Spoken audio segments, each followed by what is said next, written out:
Pas ketika Nabi sholat berjamaah dengan para sahabat, terus kemudian hampir selesai, nak habis, nak salam. Kemudian sahabat ini mana yang terlambat berlari. Kayak mana sering terjadi kita tuh. Berlari, berlari. Kemudian setelah Nabi salam, Assalamualaikum warahmatullahi wabarakatuh, Assalamualaikum warahmatullahi wabarakatuh, baru Nabi lihat, ini tidak pantas. Maka kata Nabi, "Idza ataitumus shalah" apa? "Fa'alaikum bisakinah wal waqar." Kalau kalian mendatangi sholat itu datanglah dengan tenang, jangan terburu-buru, jangan berlari. Jadi kata Nabi, "Fa idza fatakum", apabila misalnya lah sudah tertinggal 1 rakaat, 2 rakaat, masbuk jadinya, tidak masalah, fa'atimmu, nanti sempurnakan setelah salam, sempurnakan. Ya, jadi itu sunnahnya. Tidak ada yang terburu-buru, dah. Ya, nah ini sunnah-sunnah sebelum sholat.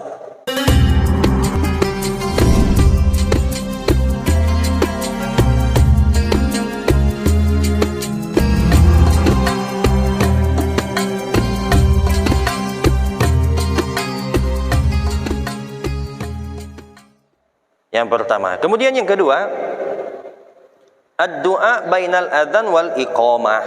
Masya Allah, masuk juga. Yaitu berdoa setelah adzan wal iqamah dan iqamat. Berdoa. Apalagi di antara adzan dan iqamat. Kata Nabi, baina kulli adzanaini mustajab. Ad-du'a baina kulli adzanaini mustajab. Doa di antara adzan dan iqamat itu mustajab. Jadi banyak-banyak kita berdoa. Makanya sebelumnya kita sudah baca kemarin, banyak tambah-tambahan doa setelah adzan. Banyak sekali tambah-tambahannya. Itu menandakan bahwa apa? Kita dianjurkan banyak doa setelah adzan sebelum iqamat. Di antara itu ada waktu yang mustajab. Doa yang mana diijabah oleh Allah Subhanahu wa taala. Kemudian yang ketiga, al-mubadaratu ila istighali bi asbabis shalah fi awalil waqti. Yaitu apa? Bersegera kepada menyibukkannya, ya, terhadap mendirikan sholat di awal waktu. Nah, ini sunnah. Ya. Jadi kalaulah sudah sekiranya masuk waktu, itu cepat-cepatlah bersegera gitu, bersiap-siap, apapun itu. Itu termasuk sunnah juga, masya Allah. Ya, jadi selama ini kita kalaulah masya Allah ada istiqomah sholat di awal waktu, dia bersegera siap-siap itu aja dapat pahala sunnah. Nah, inilah hebatnya ya agama kita Islam. Galonyo dinilai. Ada nilai kalau ada Allah sia-siakan enggak. Ya, amal kita itu hal yang sepele sedikit itu masih ya diberi pahala sunnah oleh Allah Subhanahu wa taala. Kemudian yang keempat, an-nafilatul qabliyah, masya Allah, mengerjakan salat sunnah qabliyah, jelas. Ka qabliyati subhi wal dhuhri wal asri wal jum'ah, seperti sunnah qabliyah subuh, zuhur, asar, jum'ah. Wa kadzarikal maghrib wal isya. Qabliyah subuh, zuhur, asar dan jum'ah jelas. Ya. Ini yang mana? Ya. Masya Allah, apalagi subuh. Kata Nabi, rak'atani qablal fajri khairum minad dunya wa ma fiha.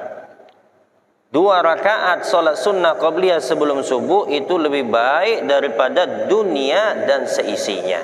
Berarti nilainya besar. Ya, besar. Jadi sayang sekali kalau kita tidak ngerjakan salat sunnah qabliyah subuh. Ya, kalau tertinggal, itu sudah tahu kita. Misalnya nak ngejar jamaah, kita belum salat sunnah. Ya terserah, salat sunnah dulu, tidak apa-apa. Kerjakan salat sunnah qabliyah setelah salat, tidak masalah. Ya, tidak masalah. Nah, cuman kalau untuk subuh, ya, masya Allah, kalau bisa nyuruk-nyuruk dikit. Ya, nyumput dikit. Ya, jangan nampak di orang kalau bisa. Takut jadi fitnah, kata Ustaz Somad itu. Ribut kayak. Boleh, tidak masalah. Tidak masalah, iya. Cuman tetap niatnya qobliyah, tetap. Ya, kalau memang terlambat, takut ketinggalan jamaah, masalah. Ya, kalau di sholat zuhur aman, sholat asar tidak aman. Pokoknya sudah subuh, asar tidak aman. Soalnya ba'diyahnya tidak ada. Ya, cuman kalau zuhur, maghrib, isya aman. Nak ngerjakan qobliyahnya sudah itu. Karena ada ba'diyahnya, selamat. Ya. Cuman kalau untuk subuh, ini nyumput-nyumput dikit. Ya. Nak di rumah terserah ya, kalau ada di masih waktunya. Cuman kita tetap usahakan qobliyah tepat waktu qobliyahnya, maksudnya sebelumnya. Ya. Nah, itu. Itu sunnahnya. Begitu juga zuhur, asar dan Jum'ah. Wa kadzalika maghrib wal isya. Nah, dan maghrib isya. Maghrib sama isya ini sama derajat hukumnya. Ya. Jarang kita lakukan ya. Karena dia tidak kuat ya untuk dikerjakannya. Maksudnya hukumnya tidak terlalu dianjurkan. Karena Nabi jarang melakukan. Tapi tetap ada sholat sunnah qobliyah maghrib dan isya. Kalau isya kita sudah tahu, maghrib jarang. Tapi kalau ada yang ngerjakan, kita jangan tentang. Memang ada itu, tidak masalah, cuman jarang. Ya. Nabi sebagian tempat ada tuh. Ya, sebagian tempat.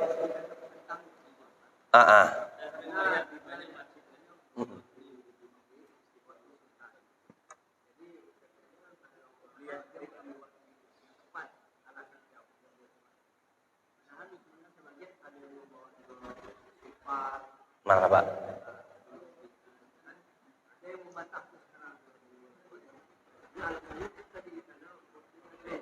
Ya. Nah itu tadi.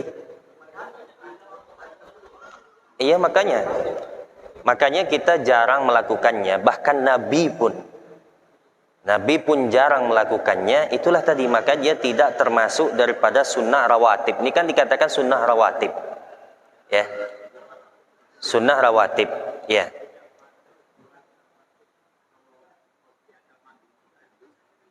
Iya, maksudnya ini sunnah yang kita bahas sebelum tadi, qobliyah subuh, itu rawatib itu. Dan ba'diyahnya. Ya. Yang tidak termasuk rawatib ialah qobliyah maghrib dan qobliyah isya. Karena apa? Karena Nabi tidak pernah maksudnya yang rawatib tadi, dia tidak pernah ninggalkan baik pun itu di waktu dia diam dan di waktu dia safar. Artinya tidak pernah ninggalkan, maka itu yang dikuatkan. Kalau untuk maghrib dan isya, ini Nabi pernah meninggalkan, pernah mengerjakan, maka itu tidak terlalu dikuatkan. Dan alasannya untuk maghrib juga karena waktu sedikit. Tapi kalau ada yang mengerjakan, kita jangan nentang. Kita jangan jadikan masalah.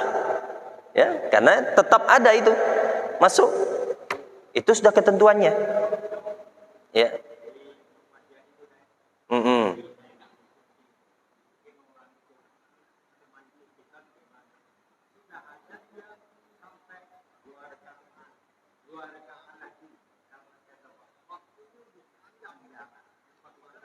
Maghrib.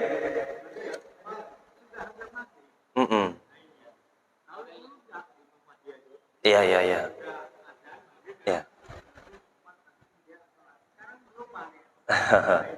Ya. Ya.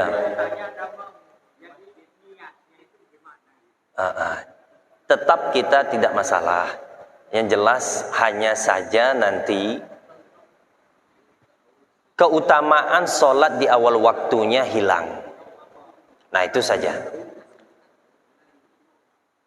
Kalau sepakat ulama, waktu maghrib itu setelah terbenamnya matahari hingga timbulnya kemerah-merahan. Nah itu kalau lihat dari segi bahasa fenomenalnya. Terbenamnya matahari Ini sepakat ulama kita ya, waktu maghrib. Terbenamnya matahari hingga timbul kemerah-merahan. Ya, syafaq merah.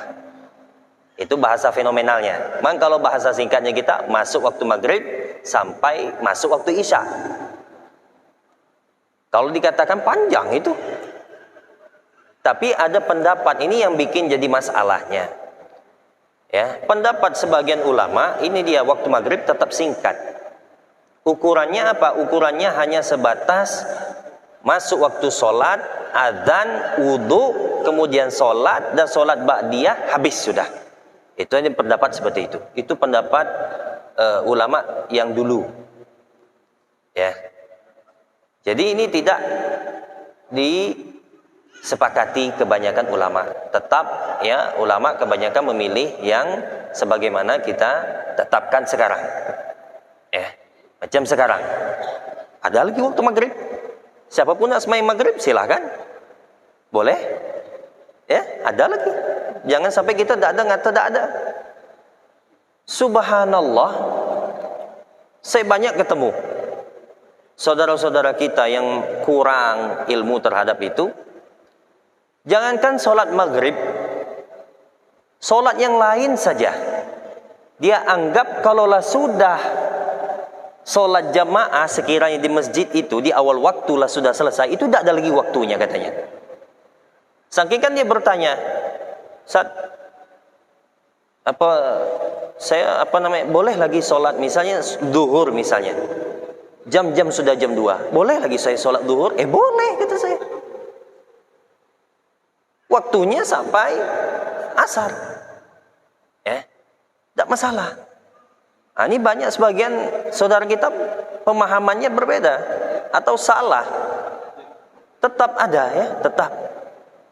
Nah, tapi kalau yang lebih diperdebatkan yaitu tadi masalah maghrib. Cuman tetap ya, ulama kita memilih ya terbenamnya matahari hingga timbulnya syafaq ahmar atau syafaq kemerah-merahan. Kalau diwaktukan ialah masuk isya. Nah, itu dia. Jadi tidak masalah, ya.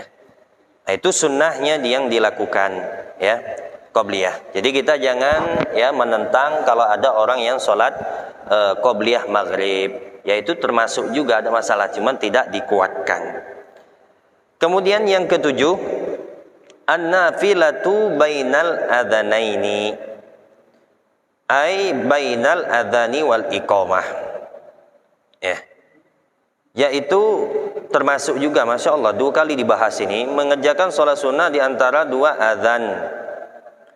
2 adzan di antara adzan dan iqamat, ialah itu tadi masuk tadi.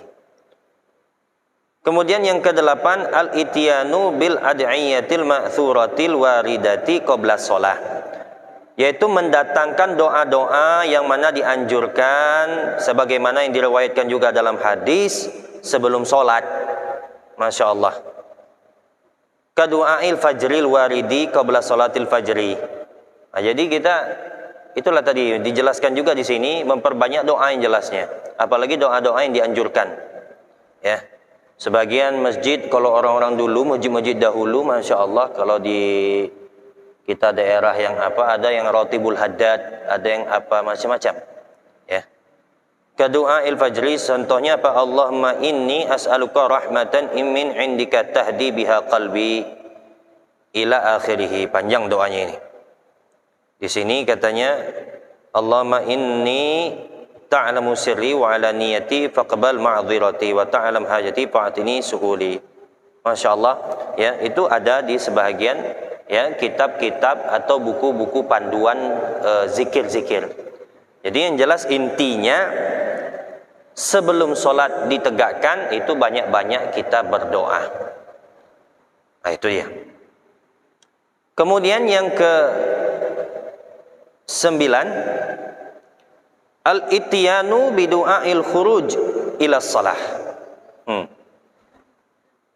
Yaitu mendatangkan doa keluar untuk sholat.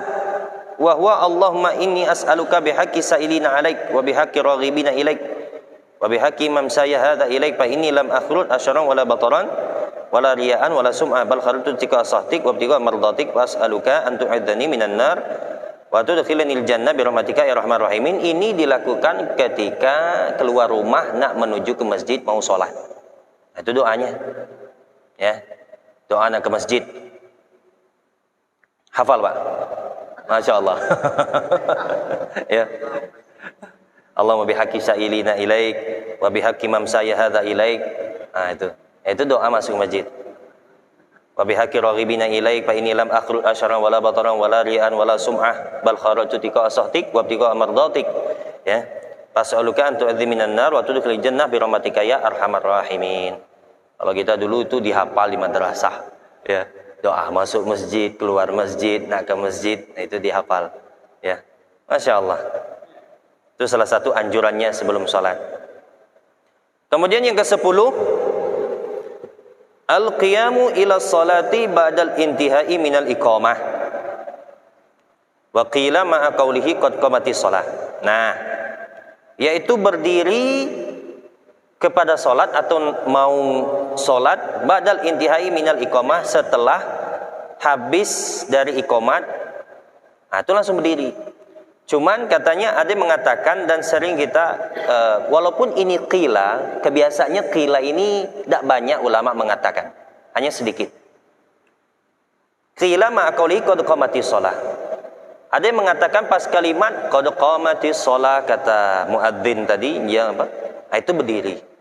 Subhanallah, kita saya perhatikan kebanyakan masyayikh kita, ulama-ulama kita ngerjakan yang ini, melakukan yang ini sebagian. Pas ketika qad qamatis shalah dia berdiri. Nah, cuman di sini ya tetap katanya secara umum setelah iqamat. Tetap jelas kalau setelah iqamat jelas. Ya. Itu mau tidak mau ngapain lagi duduk, orang udah iqamat setelah orang mau sholat. Ya. Nah, itu dia. Cuman kebanyakan sebagian ulama pas di kalimat qad qamatis shalah langsung berdiri. Nah, itu dia. Itu tempatnya disunnahkan. Kemudian yang ke-11, taswiyatus sufuf. Meluruskan saf.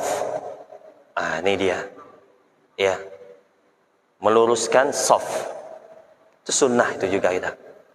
Bahkan ada riwayat, Masya Allah, dulu kalau zaman sahabat pakai pedang, kata guru kami dulu. Ya.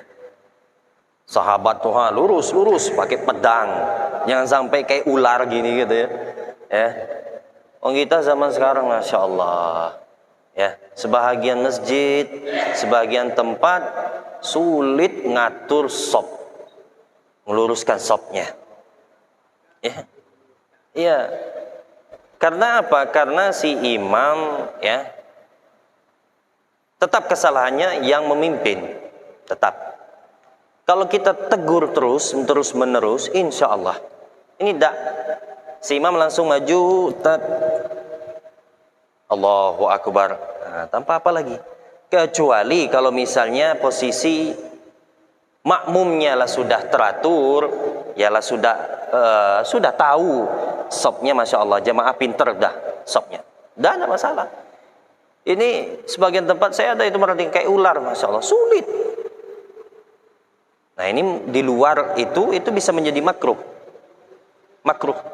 Bahkan ada hadis yang mengatakan ya, siapa yang sopnya tidak lurus kayak apa seperti ular, Allah berpaling dari dia. Tidak memandang Allah dengan dia, berpaling dari dia. Iya, imam salah satunya. Kita pun juga termasuk, tidak hanya imam, ini sunnah umum. Ah, iya. Tugas imam ya, dia harus juga mengkondisikan itu tadi. Mengingatkan itu pakai tadi sufufakum. Fa inna taswiyatu sufuf min tamami shalah, luruskan dan rapatkan safnya.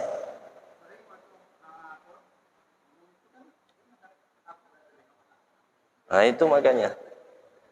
Kadang itu makanya tidak peduli kan.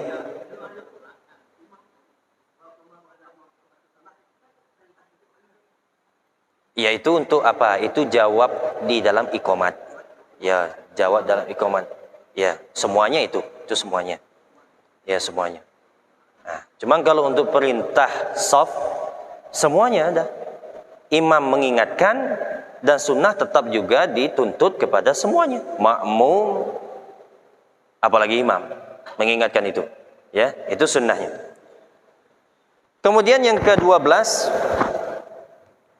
saddul furaj wa taharrus shalah fi safil ula, yaitu merafatkan renggang-renggang salat, wa taharri as-salati fi safil ula, dan mengisi shaf, ya, di depan. Mana yang masih kosong depan? Kalau paling depan, isi depan. Ya, pertama masalah saddul furaj. Saddul furaj kita rapat. Ya. Rapatnya ini, nah ini dilihat. Masya Allah. Nah, ini terjadi perselisihan yang sangat berat kalau masalah ini. Ya. Yang paling utamanya Masya Allah ini kaki kadang. Nah, bukan di situ. Ya, bahu maksudnya. Bahu itu maksudnya yang rapat, bukan kaki. Ada saya ketemu lah berapa banyak, ya, Masya Allah, saudara kita kadang cerita dengan saya, Ustaz, ini gimana, Ustaz? Itu ngeluh, ya. Iya. Itu makanya. Iya, yang jelas bukan kaki. Saya jadi ada yang cerita, Ustaz, risih saya teh. Saya geser, dia rapat lagi. Geser, rapat lagi. Iya. Kaki kita dikejarnya. Iya. Jadi akhirnya ngangkang. Ya. Bukan itu yang dirapatkan. Ini bahu, apa kita nyebutnya ini? Apa? Kita nyebutnya apa ini? Bahu lah ya. Ya, atau lengan tangan lah gitu ya.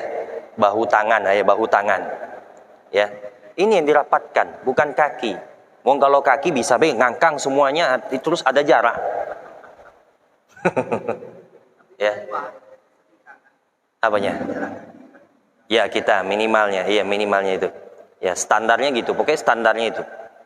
Nah, kalau untuk kitanya, yang jelas shaf, merapatkan shaf itu. Karena kalau itu renggang, ya, kita membiarkan syaitan, ya, masuk ke situ, ya, untuk mengganggu kita. Nah, itu dia. Kemudian wa taharris salati fi shaffil awal, dan mengutamakan di shaf awal fal awal. Maksudnya shaf yang utamakan. Ya. Jadi di sini makruh katanya kaidah di dalam usul fikih itu al-itharu ala taqarrub, ya, karohah. Mengorbankan kepada sesuatu ibadah, ya, atau maksudnya mendekatkan diri kepada Allah, itu makruh hukumnya. Banyak kita shaf awal disilahkan, ya, nyuruh orang lah ngisi shaf depan. Ya, makruh hukumnya itu. Makruh. Kita isi duluan awal. Banyak kita seperti itu sebagian. Ini bukan sebagian kecil, sebagian besar. Nah, itu makanya. Iya, makanya. Apalagi sampai mundur lagi kan gitu. Tidak ada masalah. Itu tidak masalah kalau kita manggil. Iya. Cuman kalau kita misalnya itu kita depan kosong, kita suruh orang ngisi. Ngapain? Ente yang ngisi. Terus ajak orang yang lain isi. Itu tidak masalah. Pokoknya selagi shaf depan ada, di depan ente masih kosong, ente nyuruh orang lain yang ngisi, itu makruh hukumnya. Illa, ini dia. Ada segala sesuatu pengecualian. Misalnya kayak ulama besar, ya, ulama besar kita utamakan, tidak masalah. Atau misalnya kayak kita misal ada tanggung jawab, kayak kita misalnya di pesantren, ini anak ini mau diawas. Kalau tidak diawas ini kabur. Nah, itu tidak masalah. Itu pengecualiannya. Insya Allah kita akan bahas juga panjang di pertemuan akan datang, insya Allah. Kita tutup majelis kita dengan pembacaan Al-Fatihah.